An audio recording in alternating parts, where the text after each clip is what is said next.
Thanks for joining us for Turn the Page with Paige, brought to you by the Goddard School. I'm your host, Paige Hulsey. We are in the dog days of summer. Maybe that has you dreaming of cooler times, maybe even Christmas or St. Patrick's Day. They'll both be here before you know it. Sometimes days just fly away like that. And that's kind of what happens in the book, The Day the Holidays Blew Away, written by Maureen Llewellyn. Travel with Les the Leprechaun on a whirlwind journey through the holidays to recover his favorite one after the wind whisked it away. Author Maureen Llewellyn from St. Louis joins us here in studio. Thank you so much for being here. Thank you for having me. Your book is adorable. Thank you. Where did you get the idea from?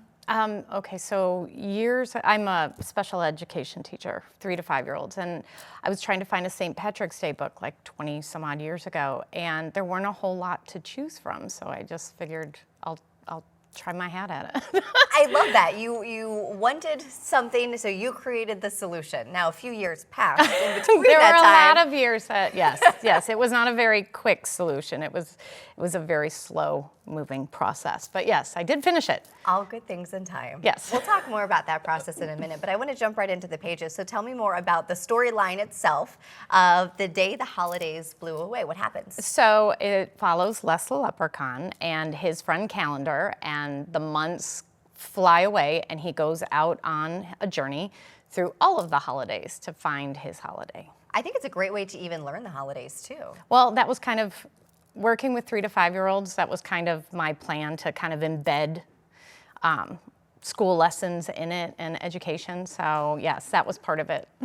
Those are the best lessons when they don't realize Right. that they're learning, right? We That just should kinda always be the sneak goal. it in there. Yes. Yes. And so as you mentioned, you have Les the Leprechaun and such a cute little mascot here with you, but it's not just a St. Patrick's Day book. This covers all the holidays. It does. It does. Christmas, Thanksgiving, 4th of July, all of them. And they're kind of out of order. And it's kind of fun because as you read it, it gives clues as to where he's going. And so when you do read it to kids, you can kind of test them that way and see if they can figure it out from the clues. As a mom of a 4-year-old, the holidays are such a milestone for timekeeping for them. Because Yes. it's so hard Yes. to know the concept of how long is 6 weeks. Okay, so it's more like Easter and then summer and Right. then so-and-so's birthday and then, Thanksgiving and so on. So Yes. this is such a great tool. It does. And, that Halloween to Thanksgiving to Christmas, that kind of helps too. Absolutely. That's the busy stretch. It is. Now, in the book, as you'll learn, Les has to keep going, never give up on his quest. And you know something about determination. We kind of alluded to this. Yes. This book was 22 years in the making.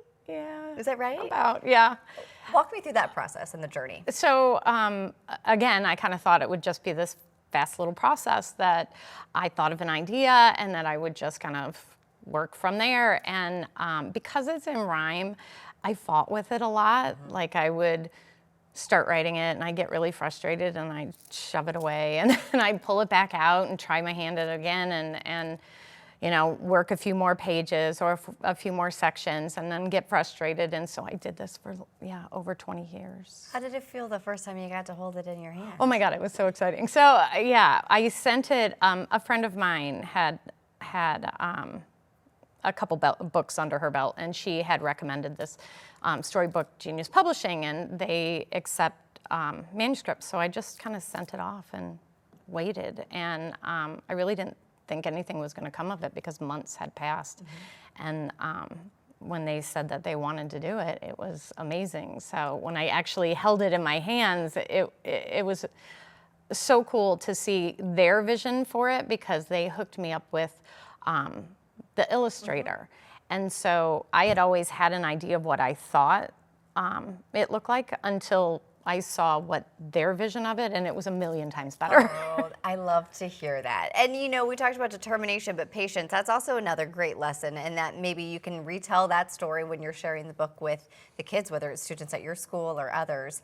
What have kids said about it? What's their reaction been when they read about Les? Well, it's fun. Well, mine are 3 to 5 year olds at school, so they're not quite reading yet. And they are kind of brutally honest. You can just tell from their faces if they're, really excited by it or, if they're kind of bored with it. But so far, it's been pretty positive with them. What do you want readers, whether it's the child who's being read to or a parent or loved one reading to a child, when they read your book, what do you want them to walk away with? What message do you want them to remember? I guess the whole idea of perseverance. No dream is ever too old to come true. Perfect example right there. It did not move fast. But I'm so thrilled to have all of these opportunities and in this one, just to come and share my little leprechaun. There you go. Just keep going like Les did. Yeah. And he found his favorite holiday, right? He did. He did. It's such an adorable story, great lessons in it. And I want to ask for your recommendation for another great story. What are some of your other favorite children's books by other authors? So it is kind of fun. In my job, I get to see a lot of different stories, and we get to read to the kids. But my go-tos are always The Paper Bag Princess and The Wonky Donkey. The Wonky Donkey. I got The Wonky Donkey for a baby shower gift, and I think it is hilarious. It is, and the kids really like it because, it builds on itself, and they kind of become readers because they can remember the progression of stuff, and they get to participate in it. And I think that's an example, though. If you're going to read that one, you have to go all in. You do. Yeah, there's no holding back. Yeah, well, you went all in on your book, and I'm so glad that you did because it turned out so well. So thank you for sharing the day the holidays blew away, and congratulations on making your dream come true. Thank you. It all worked out. Well, we want to thank you as well for joining us today for this segment of Turn the Page with Paige. We hope to see you back here again soon.